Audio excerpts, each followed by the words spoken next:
Alhamdulillah nahmaduhu wa nusallimu ala rasulil karim, amma ba'd.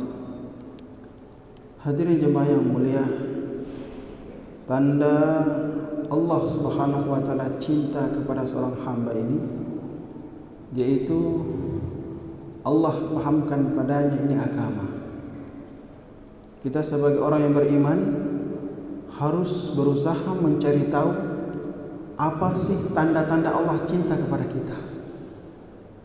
Karena orang beriman itu tidak ada di dalam pikirannya, tidak ada dalam hatinya, kecuali dia tahu bahwa Allah itu maha besar. Allah, setelah dia tahu Allah maha segala-galanya, setelah dia tahu Allah yang maha agung, maka akan dia berusaha. Apa sih tanda-tanda Allah cinta kepada dia? Maka akhirnya dia mengetahui bahwa may yuridillahu bihi khairan yufaqihu fiddin.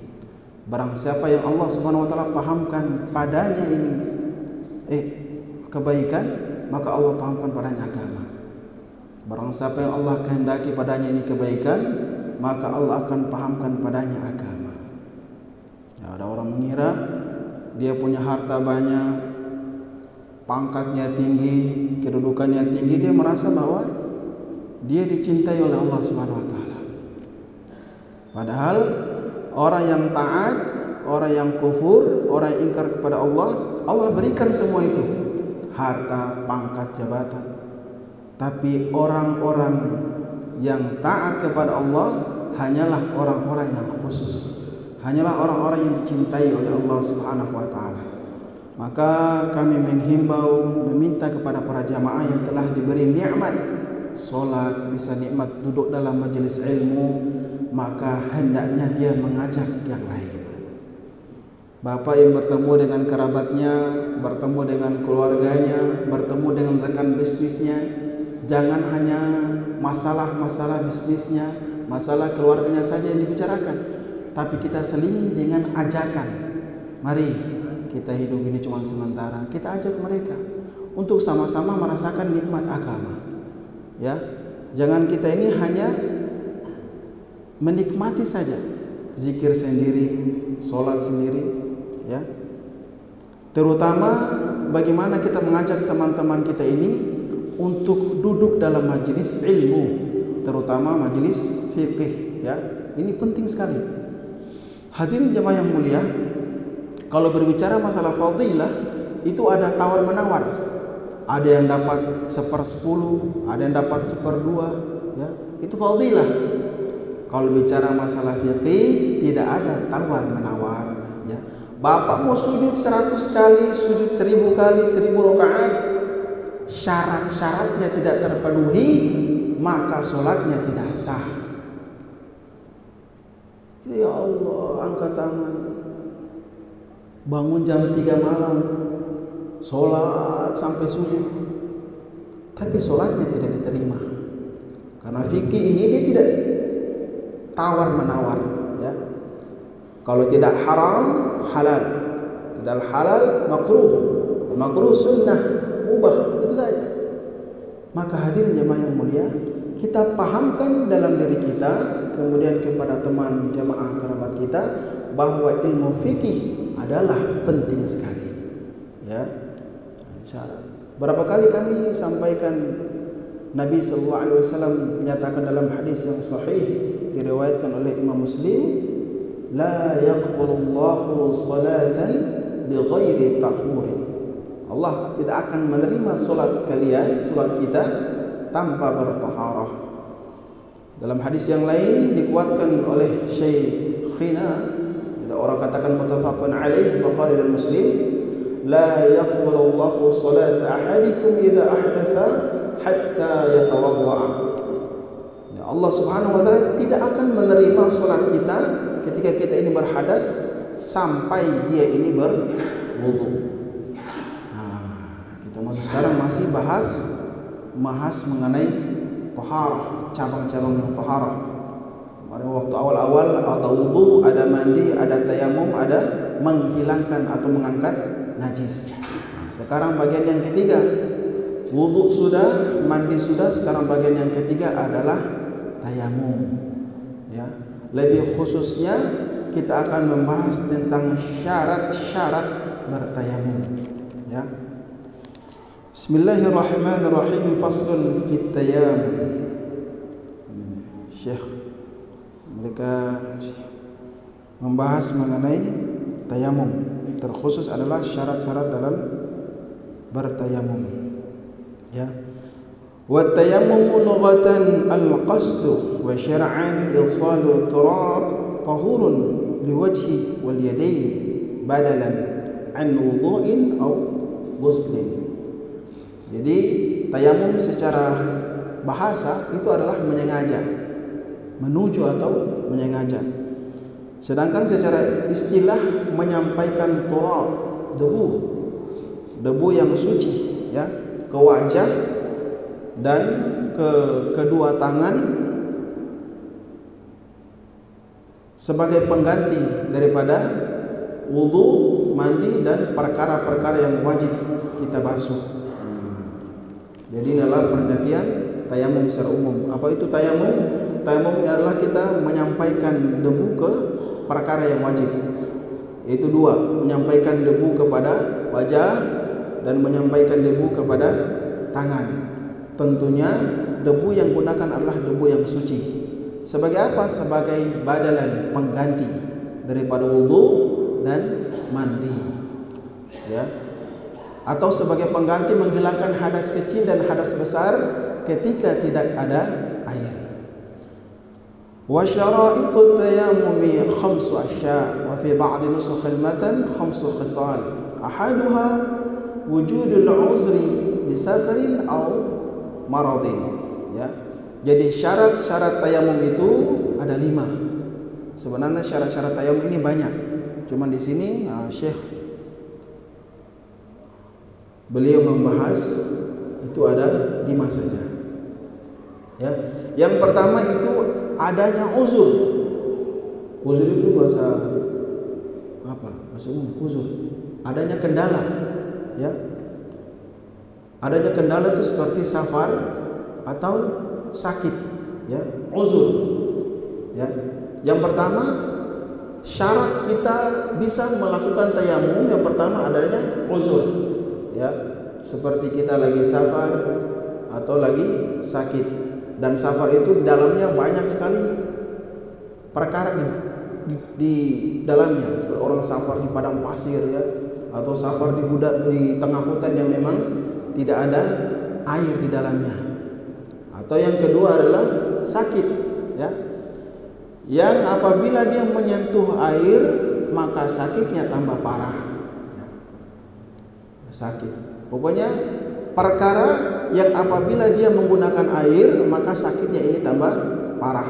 Maka di sini kita dibolehkan untuk bertayamum, ya. Jadi ingat, syarat pertama adalah safar, yang kedua sakit, ya, ada uzur.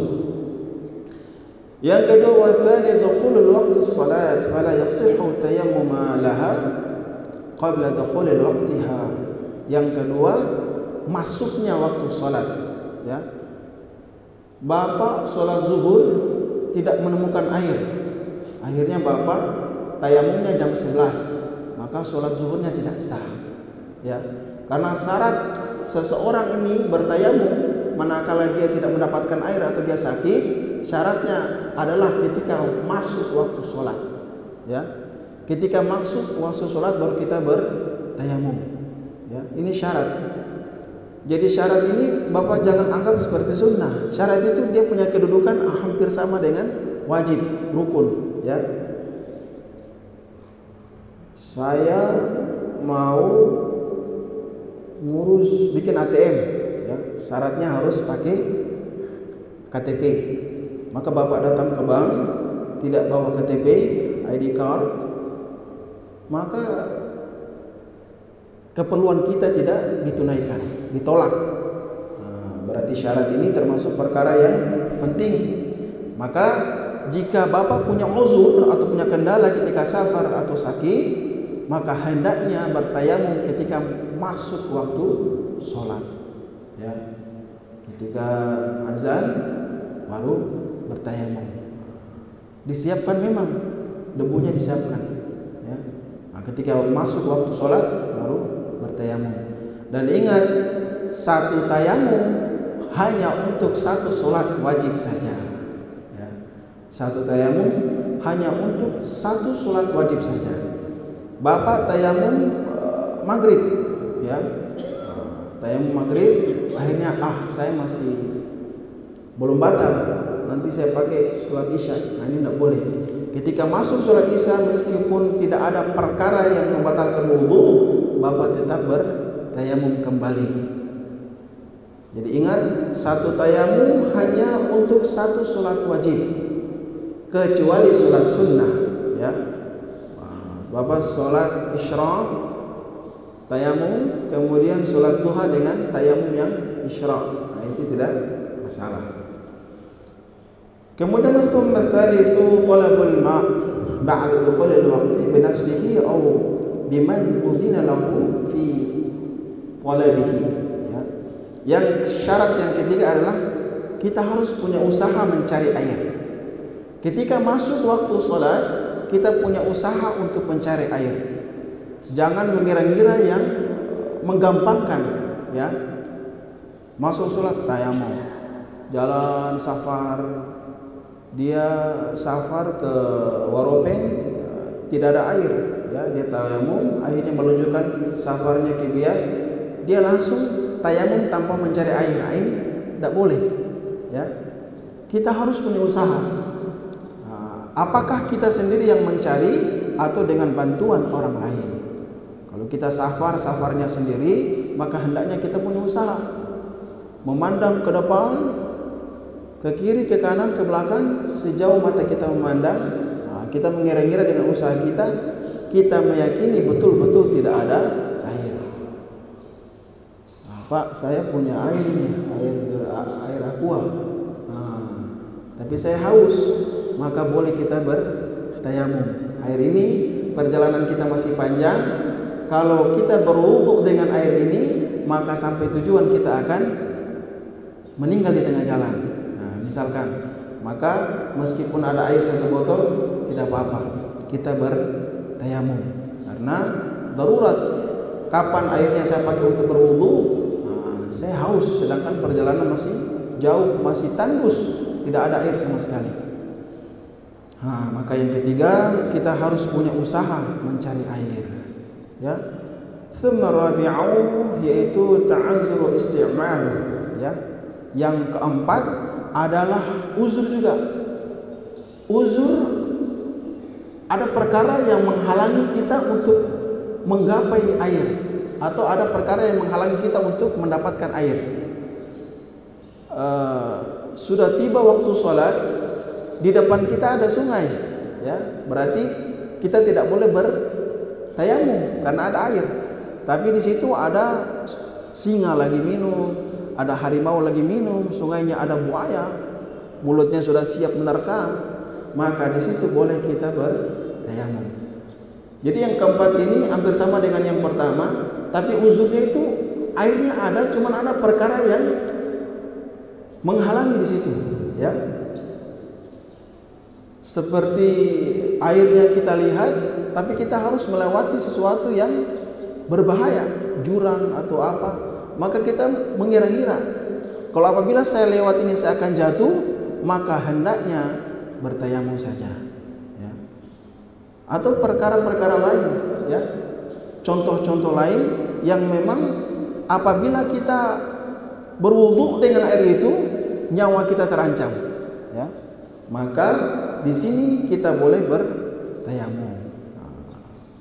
Cuman Bapak kalau lagi safar bertayamum, tidak ada air sama sekali, bertayamum kemudian sholat, Allahu Akbar, sholat.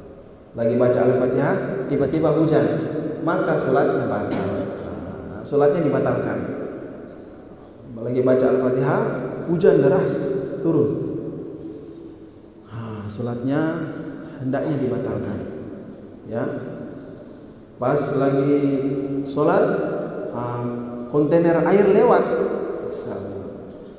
Sholatnya dibatalkan. Kita ganti wudu kembali baru sholat. Kemudian yang terakhir adalah at-turabut tahur, ya. Yang terakhir itu adalah hendaknya debu yang digunakan adalah debu yang suci, ya. Tidak boleh sama seperti air, karena debu yang suci ini masih berhubungan dengan taharah, ya. Taharah itu apa? Taharah itu adalah an-nazafah, bersih atau suci. Jadi bukan hanya air suci saja, yang air mutlak saja yang kita gunakan untuk berwudu atau mandi. Apabila air tidak ada, kita ganti dengan debu, tetap debunya itu debu yang suci. Tidak boleh debu yang di dalamnya terkandung perkara yang najis atau menajiskan. Cari debu yang suci. Ada orang dia sudah sering safar, maka dia mempersiapkan debunya di botol, ya. Karena terkadang debu ini selain suci harus kering, dia tidak boleh basah, ya. Nanti muka kita kotor.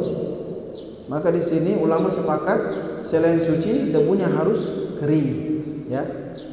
Maka orang-orang yang safar kemudian dia paham dengan safarnya, biasanya dia mempersiapkan debu di botol, ya. Ada tanah kering, dia saring, masukkan ke dalam botol untuk berjaga-jaga. Masya Allah. Selain sahnya dapat, dia mendapatkan pahala karena dia mempersiapkan sesuatu yang berhubungan dengan ibadah. Itulah hadirin jemaah yang mulia, itulah tadi syarat-syarat. Kami ulangi bahwa syarat-syarat ini adalah penting sekali. Dia berkedudukan sama dengan fardu, sama dengan rukun. Maka hendaknya syarat-syarat ini hendaknya kita ketahui. Minimalnya 5. Yang tadi ya, ada uzur, ya, harus berusaha mencari air, ya, debunya harus debunya yang suci. Maka dengan pengetahuan terhadap syarat-syarat tayamum ini menjadikan kita ini tidak ada was-was, tidak ada ragu-ragu di dalam beribadah. Ini wudu tayamum saya ini sah atau tidak? Salah satu penyebab orang ini was-was adalah ilmunya kurang. Akhirnya dia ragu-ragu, ya. Kepala duluan kah, tangan duluan kah? Karena sering kami temukan orang yang bertayamum tangannya duluan. Ini pentingnya kita ini belajar. Mungkin cukup sekian hadirin jemaah yang mulia. Siapa tahu ada yang mau bertanya, kami persilahkan. Kamu bertanya, santri?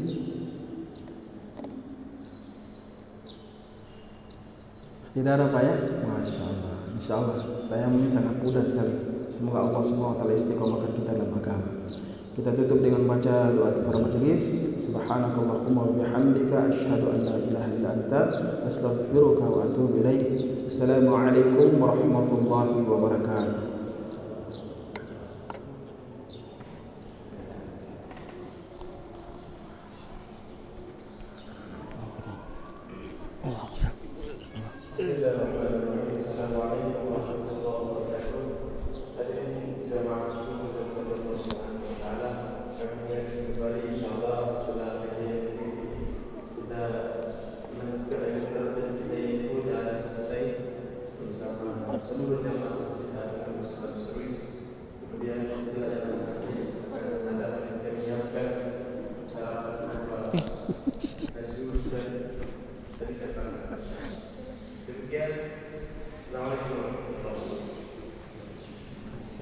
Jangan kemana.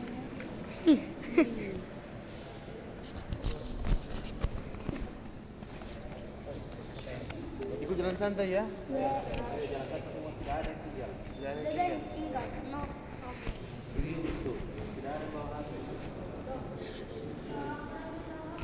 Tidak bisa foto-foto.